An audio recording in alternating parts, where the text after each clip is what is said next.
A graça e a paz do Senhor Jesus Cristo a todos vocês. Que o Senhor Deus esteja com vocês. Que o amor de Deus possa inundar os vossos corações. E eu peço que você abra o seu coração para ouvir esta pregação. Que ela possa fazer a diferença nesse momento que você está passando na sua vida. Foi preparada com muito carinho para que o Espírito Santo de Deus possa tocar dentro de você. Hoje estamos no culto chamado Santidade.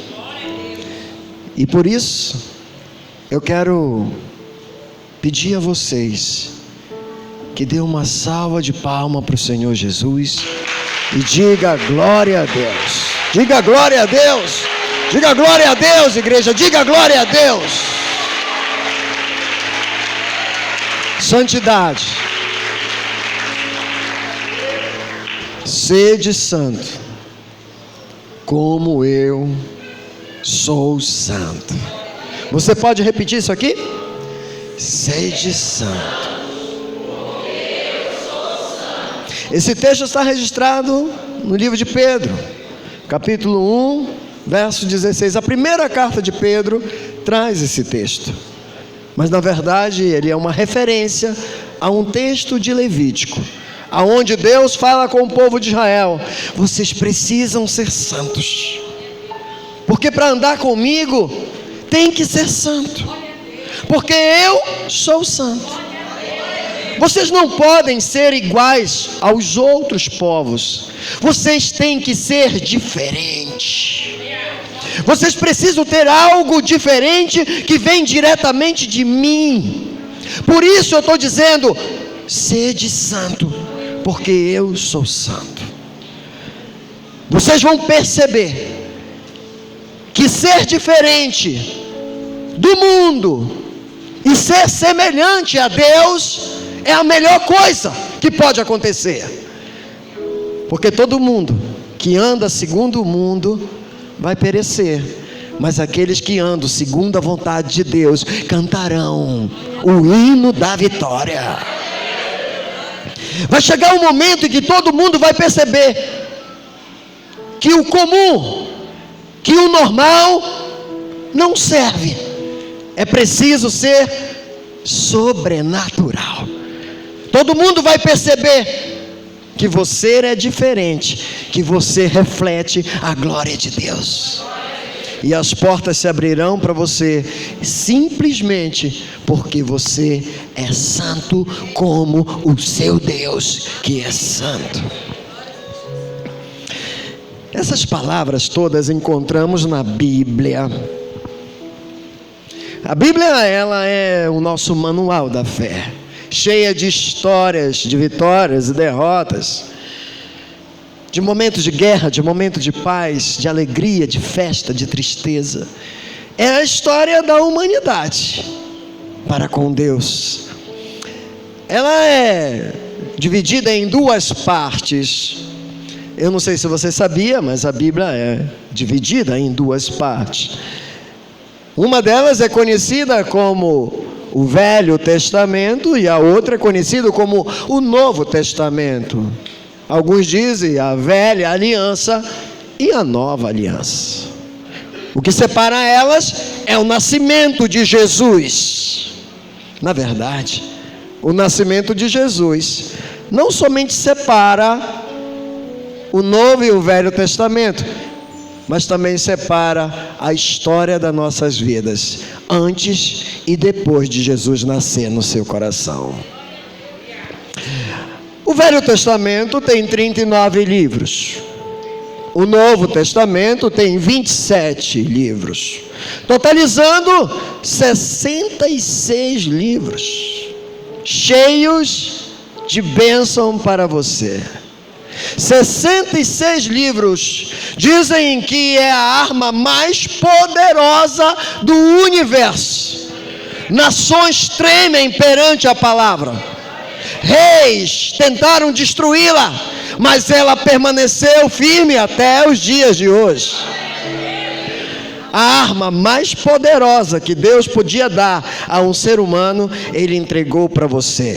Calibre 66, pau, pau, pau, para destruir todo principado e potestade, para destruir toda a força do mal, para levar o cativo livre, para fazer as proezas de Deus acontecer. Essa é a palavra do Senhor. Você pode glorificar a Deus? O texto mais conhecido do Velho Testamento, do Novo Testamento, eu acho que você já deve ter visto ele pendurado em algum lugar, ou talvez repetido pela boca de alguém. João 3,16. E o que é que diz, igreja? Porque Deus, com força, porque Deus amou o mundo de tal maneira que deu o seu Filho unigênito, para que todo aquele que nele crê não pereça, mas tenha a vida eterna. Dá um brado de vitória ao Senhor.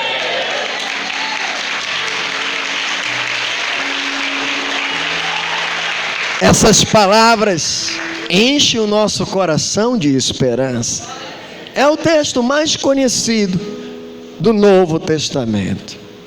E do Velho Testamento, o texto mais conhecido é esse aqui. O Senhor é o meu pastor e nada me faltará. Com vocês, irmã Patrícia Barreto. Uma salva de palmas para Jesus.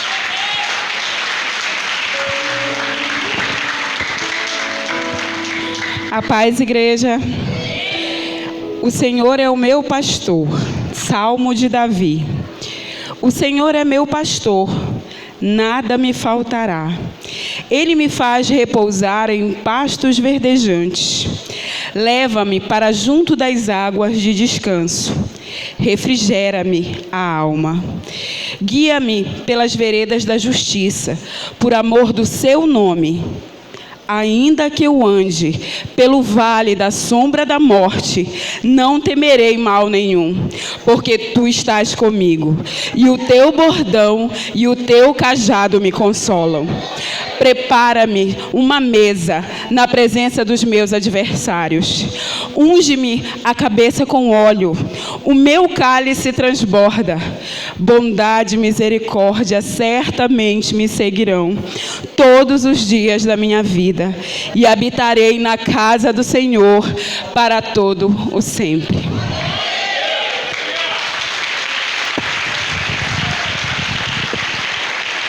Essas palavras enchem o nosso coração de fé.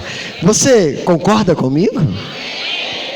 Mas apesar desse texto ter sido escrito há milhares de anos atrás, e apesar de ser repetido milhões de vezes, boa parte dos seres humanos não conhece o seu significado.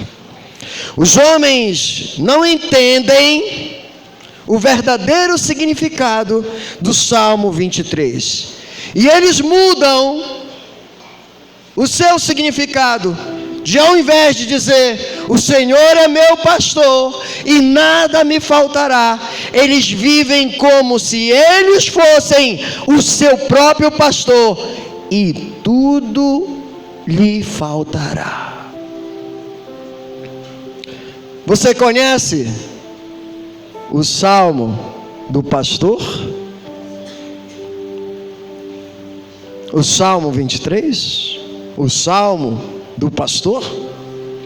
O que eu desejo nessa noite é que você conheça quem é o pastor daquele salmo. Foi Davi que escreveu esse salmo, mas ele não é o pastor desse salmo. Uma vez fizeram uma pesquisa sobre declamação de textos bíblicos, e o mais votado foi o Salmo 23. Então se reuniram pessoas para competir, e cada uma tinha a sua forma de apresentar o Salmo 23. Quem tinha mais eloquência, dicção, a sua forma de interpretação, ganhava mais pontos. E assim, um após o outro, apresentavam este salmo, até que chegou um senhor de idade, que não falava muito bem, e começou a falar: o Senhor é meu pastor, e nada me faltará. Quando ele terminou, a plateia estava chorando, inclusive os jurados também estavam chorando. E as outras pessoas perguntaram: como ele conseguiu isso? Porque ele nem sabe ler direito, ele nem sabe falar direito. E a resposta daquele júri foi: todos vocês apresentaram o salmo do pastor. Ele foi o primeiro que apresentou o pastor daquele salmo. Ele tem uma mensagem forte. Ele diz assim: eu sou de Deus. Davi, quando escreveu, inspirado pelo Espírito Santo, com o Salmo 23, está dizendo: eu sou de Deus. Você pode dizer isso? Ele diz assim: a minha vida depende de Deus. Você pode dizer isso? A minha vida depende de Deus. Ele diz assim: eu quero andar com Deus. Você pode repetir? Eu quero andar com Deus. Ele me guiará em toda a minha vida. E tudo quanto Ele fizer será para o meu bem.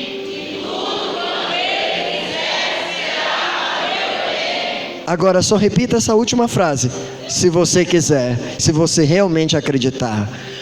Ele diz: eu aceito a vontade de Deus sobre a minha vida. Eu aceito a vontade de Deus sobre a minha vida. Glórias ao Senhor. O Salmo 23 é um convite à santidade.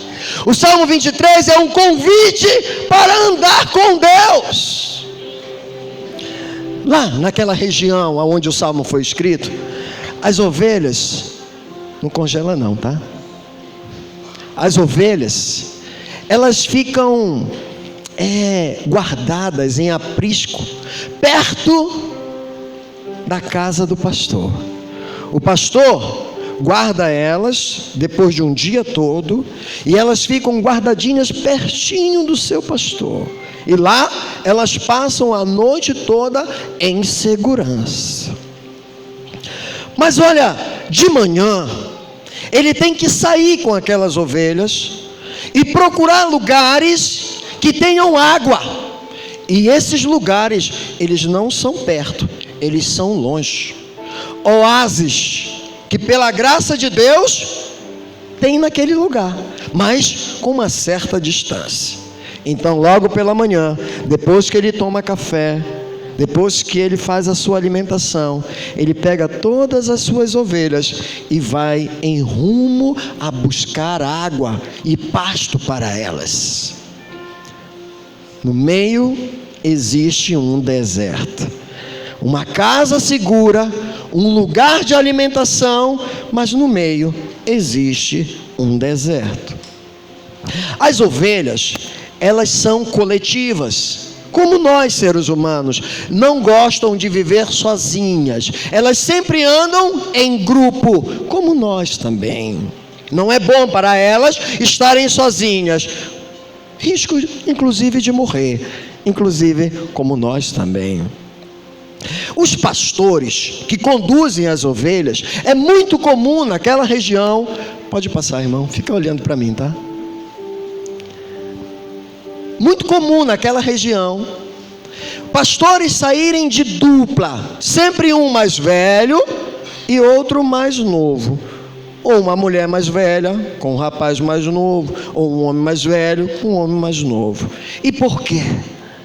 Porque as ovelhas são muito apegadas ao seu pastor, e elas sentem a falta deles quando eles não estão.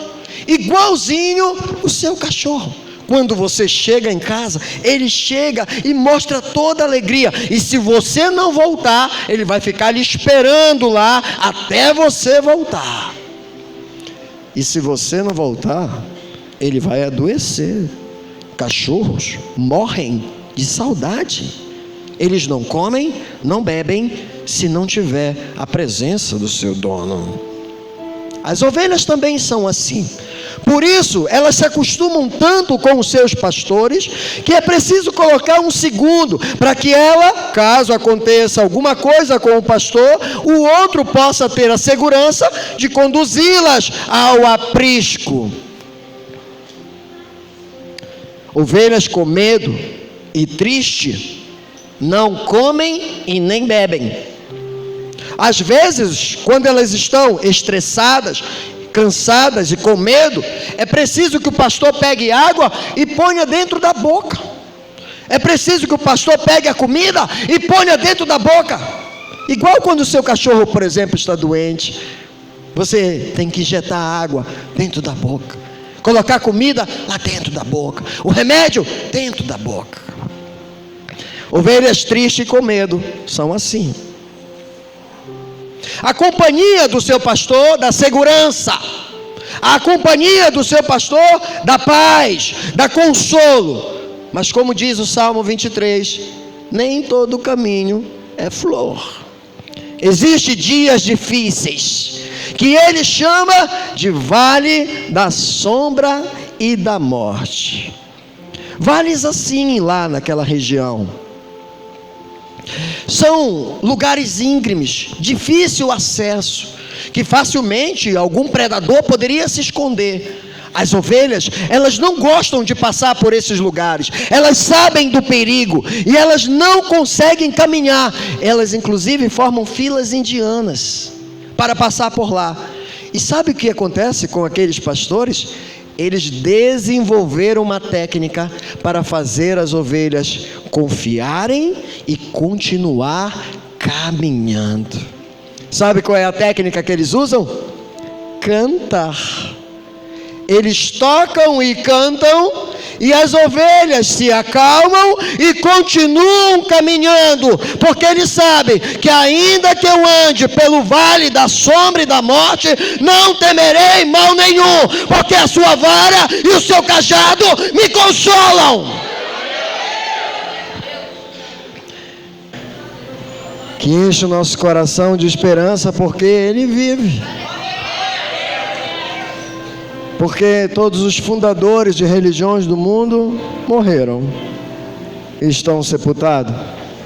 Allan Kardec, que fundou o Espiritismo, morreu, está enterrado.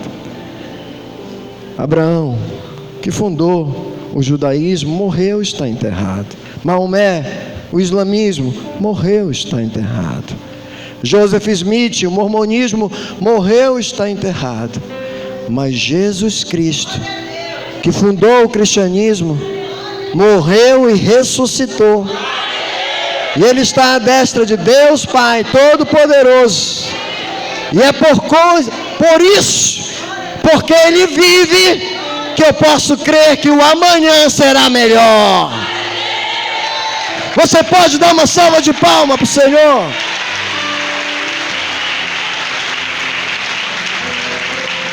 O resultado da santidade é a vitória.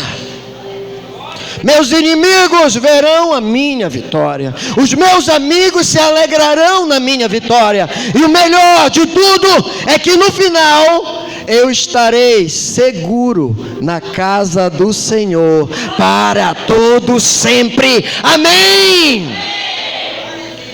Que maravilha! Os benefícios da santidade. E o que é santidade? Aqui no nosso país, nós nascemos dentro de uma cultura de corrupção. Nascemos dentro de uma cultura de falcatruas, aonde sempre um quer levar vantagem no outro. Nós furamos fila, nós sonegamos imposto de renda, nós tiramos vantagens de nossa posição social. Nós temos na essência do povo brasileiro sempre um jeitinho a mais. Mas eu profetizo: o Brasil, a sua vida, a sua casa, o seu trabalho, essa igreja é do Senhor Jesus. E nós experimentaremos um tempo de santidade sobre as nossas vidas, onde Deus reinará sobre nós. Com vocês, Diego Age.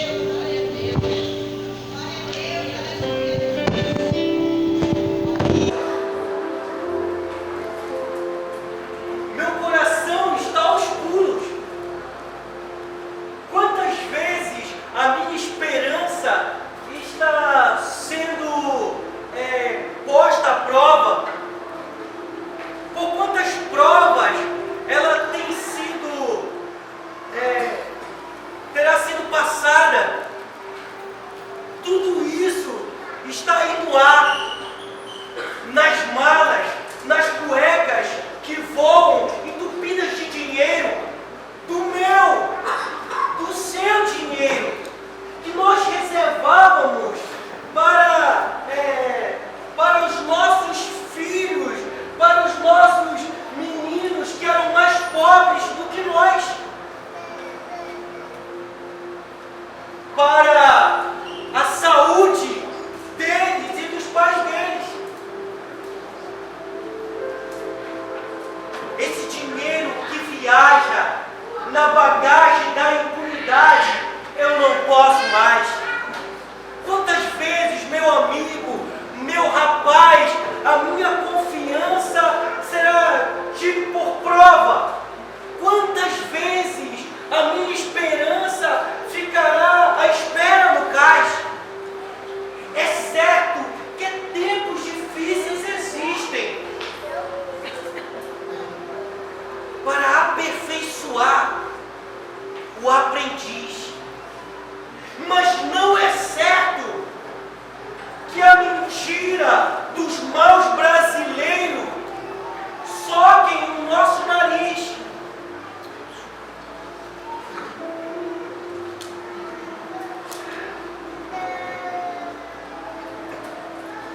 Meu coração está no escuro.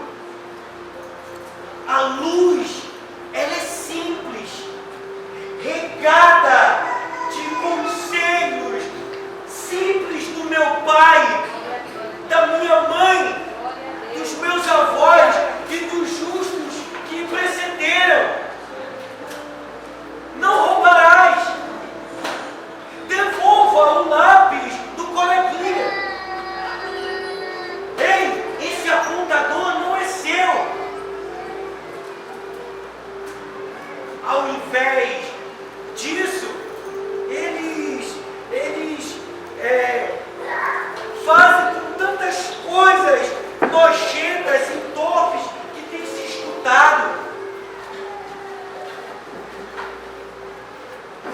Até habeas corpus preventivo, que eu nem sei se existe, que eu nunca tinha ouvido falar, com a minha pobre lógica ainda existe. Esse tipo de benefício que só o culpado tem interesse. Pois bem, se mexeram comigo, com a minha velha, fiel fé e dos meus amados povos, então agora eu vou bagunçar. Mais honesto ainda eu vou ficar. Só vou bagunçar e podem até dizer: ei, para de ser bobo. Desde o tempo de Cabral estão roubando. E eu vou dizer assim: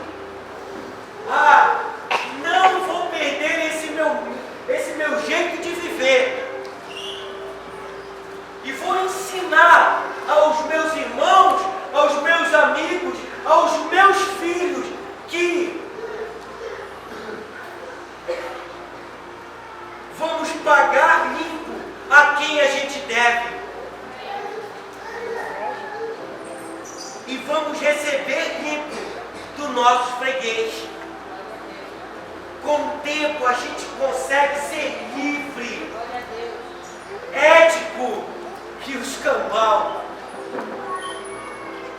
Dirão, é inútil, todos são corruptos, desde o primeiro homem até aquele que chegou de Portugal. E eu vou dizer, não admito. A minha esperança é imortal.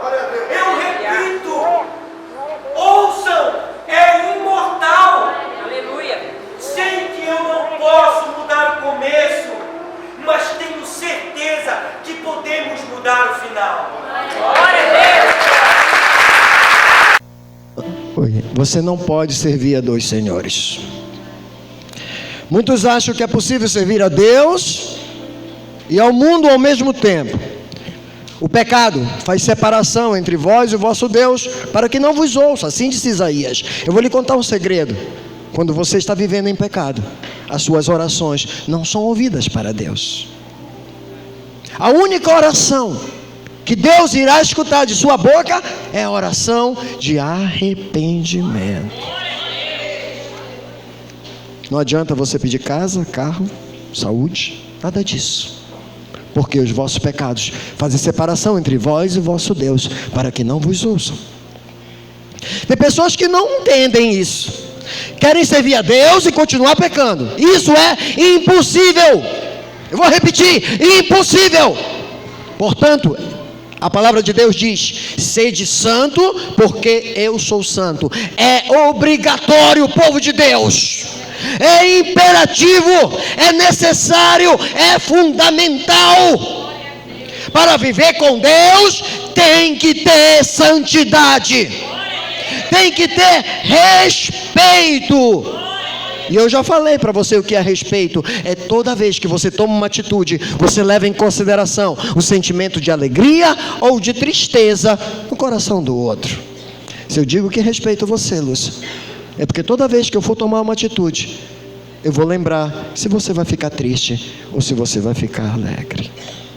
Assim também é para com Deus.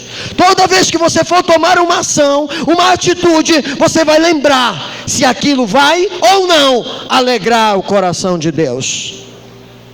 Paulo diz que se a sua vida, pode passar, irmão, se resume com Deus aqui na terra, você é o mais infeliz dos homens.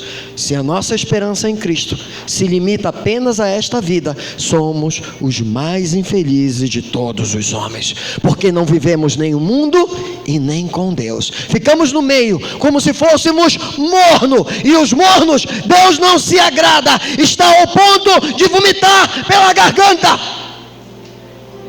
O que desagrada a Deus então, pastor? Quais os tipos de pecado? Gálatas 5,19 diz. Ele dá uma relação de todos os pecados, de todas as obras da carne. E ele vai dizendo, porque as obras da carne estão manifestas, as quais são adultério. Você não deve ter duas mulheres, você não deve ter dois maridos.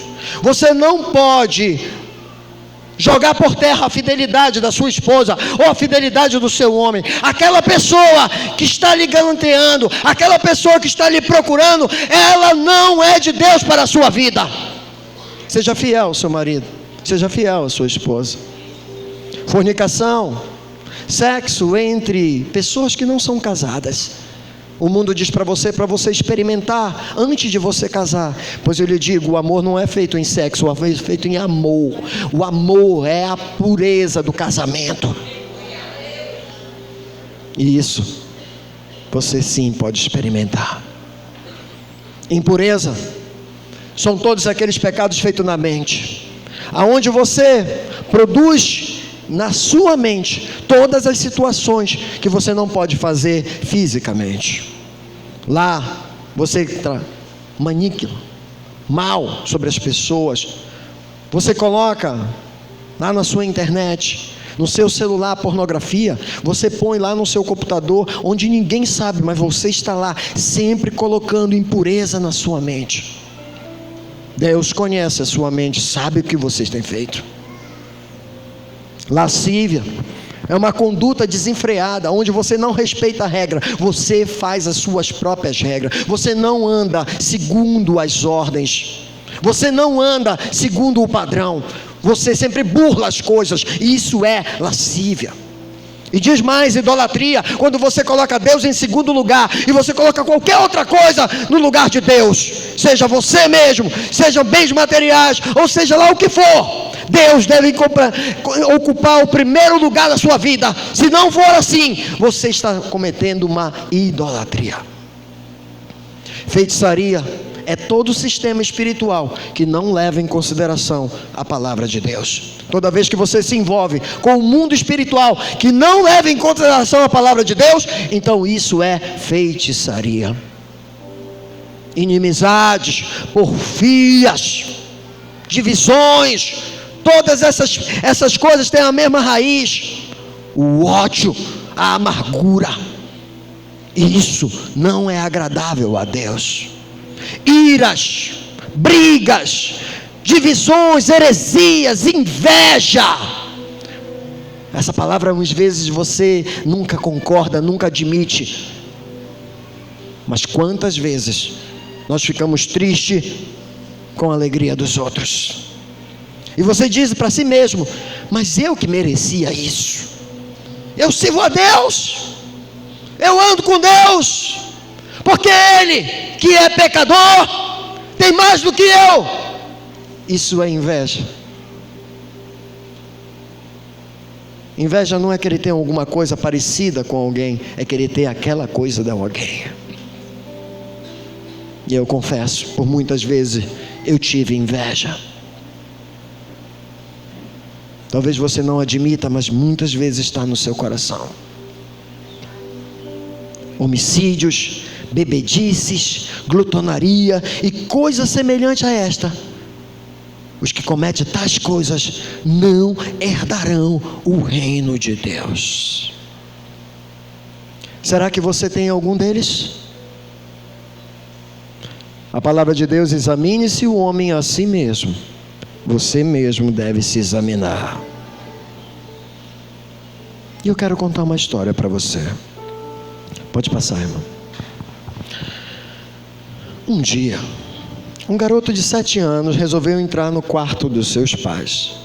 E movido por curiosidade, como é característica das crianças, começou a abrir as gavetas do armário para ver o que tinha lá. E aí ele começou a mexer em todas elas.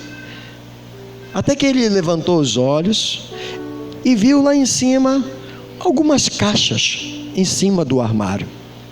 Ele na realidade não sabia direito o que ele queria, ele só estava curioso para mexer. Então ele pegou uma escadinha que a mãe usava para limpar a janela, colocou, subiu e conseguiu ver tudo que estava em cima do armário. Tinham várias caixas e também muita poeira, até que ele viu uma caixa preta. Ele achou interessante. Ele disse: acho que aqui deve ter alguma coisa valiosa. Então ele pegou a caixa e disse: ei, que pesado, muito pesado, deve ser um tesouro. E aí ele pegou aquela caixa e conseguiu com muita dificuldade trazer e colocar em cima da cama. Aí ele então abriu a caixa. Quando ele abriu a caixa, o que estava lá dentro? Um revólver.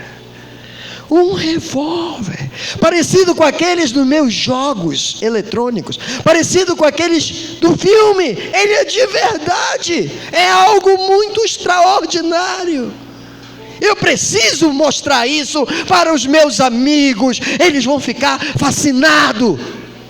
Ele fechou a caixa, saiu de casa, foi para a rua, chamou seus 4 colegas: tenho algo para mostrar para vocês, é algo fantástico.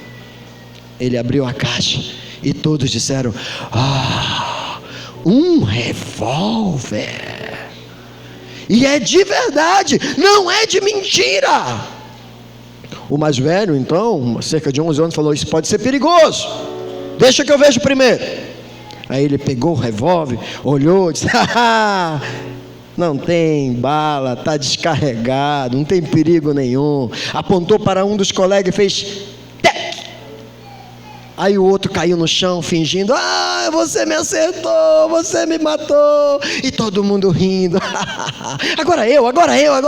Pegou o revólver e mostrou, disse: agora eu vou te matar. Fez uma cara feia assim, tec. Aí o outro caiu, e todo mundo rindo daquela situação. E um por um dos amiguinhos brincando com o revólver, até que um apontou para o outro e tinha uma bala no revólver. O garoto caiu no chão, o tiro pegou no peito, todo ensanguentado. Os outros ficaram assustados, saíram correndo. Um adulto que estava lá perto parou, pegou a criança e levou para o hospital. Mas infelizmente, ele morreu. Quem tinha morrido? O garoto de 7 anos, que tinha achado o revólver em cima do armário de seus pais. O pecado é assim.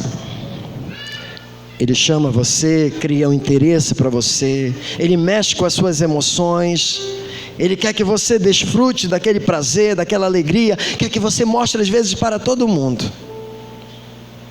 Mas não brinque com o pecado. Cada tiro que você der vai lhe dar prazer, mas vai chegar um momento em que uma bala vai lhe acertar, porque o salário do pecado é a morte, mas o dom gratuito de Deus é a vida eterna em Cristo Jesus. Por isso diz a palavra do Senhor: quem comete o pecado é do diabo, porque o diabo peca desde o princípio. Para isto o Filho de Deus se manifestou, para desfazer as obras do diabo. Tire a arma do diabo da sua vida. Alegre o coração de Deus. Leve em consideração os planos de Deus para a sua vida. Não seja o seu próprio pastor. Convide a Deus para ser o seu pastor e nada irá lhe faltar. Você tentou do seu jeito, você tentou da sua maneira, deu tudo errado. Entregou a sua vida e deu tudo errado. Desarme. Tire o revólver de Satanás da sua vida. Entregue a sua vida a Deus. Sede santos, porque diz o Senhor: eu sou santo. Você é pecador, sim. O pecado é o veneno que mata a sua alma. Mas eu quero lhe dizer, existe um remédio. E esse remédio é o sangue de Jesus Cristo, que foi derramado na cruz do Calvário. O sangue é o antídoto para o pecado. O sangue é o antídoto para a sua dor. O bálsamo para a sua cura. É a que evita a restauração da sua família. Não importa o quanto você tenha pecado. Uma vez, uma mulher estava numa praia e Deus veio sobre ela e ela teve uma revelação. E a revelação é que os pecados dela eram como a areia do mar. Ela pegou aquele punhado de areia e começou a olhar, e o Espírito Santo de Deus começou a ministrar: é assim que eu vejo a sua vida. Cada grãozinho de areia é um pecado que está encruado no seu coração. Ela começou a chorar, chorou, e se lembrou do seu pastor, porque ela estava desviada. Ela foi procurar o pastor e disse: pastor, eu estou muito triste. Deus revelou que a minha vida está cheia de pecado, como as areias do mar. O pastor disse: faça o seguinte, volte à praia, leve essa pá e faça uma montanha de areia perto da praia, e sente lá e fique olhando. Ela assim fez. A maré foi subindo, até que veio uma onda e quebrou sobre a montanha de areia. E quando a onda foi embora, a praia estava lisinha como antes. Ela disse: pastor, a onda levou a areia. Ele disse: assim também é com o sangue de Jesus. Ele cobre todo o pecado. O rio de Deus lava toda a injustiça. Mesmo que os seus pecados sejam negros, seja que os seus pecados sejam fortes, o sangue de Jesus te purifica de todo o pecado. Tire a arma do diabo da sua vida. Entregue a sua vida a Jesus e Ele te fará um vencedor. No Salmo 23, é um convite sim à santidade. Mas você precisa entender um pouco melhor a primeira frase desse salmo.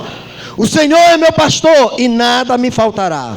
Na verdade, no original, ele deveria ser assim: o Senhor, o meu pastor, o Senhor que é o meu pastor, não me deixará sentir falta de nada.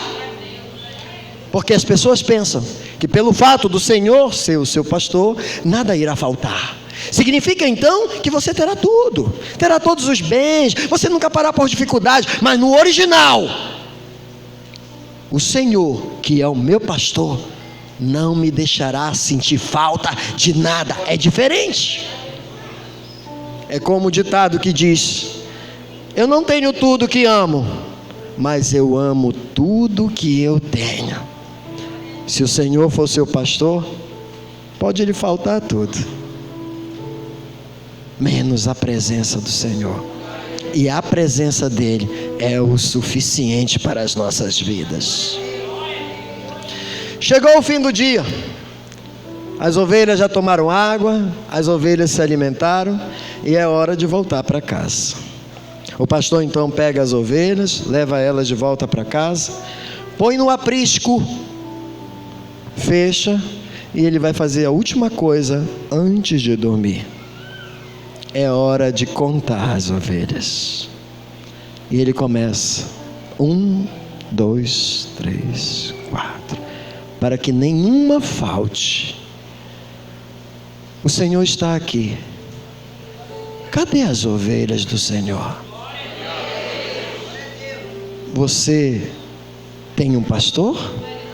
O Senhor é o seu pastor e nada lhe faltará?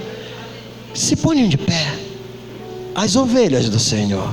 1, 2, 3, 4, 5, 6, 7, 8, 9, 10, 11, 12, 13. É muitas, são muitas. São muitas ovelhas do Senhor. Pode sentar. 50, 60, 80, 100, 120, 130, 100. Epa, está faltando uma. Está faltando você. Aonde você está? O que aconteceu com você? Deus tem sentido a sua falta. Ele contou as ovelhas e você não está no aprisco. Você foi embora, foi cuidar da sua vida, você foi resolver suas pendências, ter as suas experiências, e você já não está aqui. Aonde está você? Como você está? Se você está aí, caído e ferido, ou se você nunca entregou sua vida a Deus, essa é a hora do arrependimento. Saiba que Deus não rejeita a oração, quando essa oração é feita com arrependimento. É hora de voltar à casa do Pai e entrar no aprisco de Deus. Se arrepender de coração e se tornar uma ovelha santa para um Deus santo. Porque sede santo, como eu sou santo. Que Deus abençoe você. Em nome de Jesus.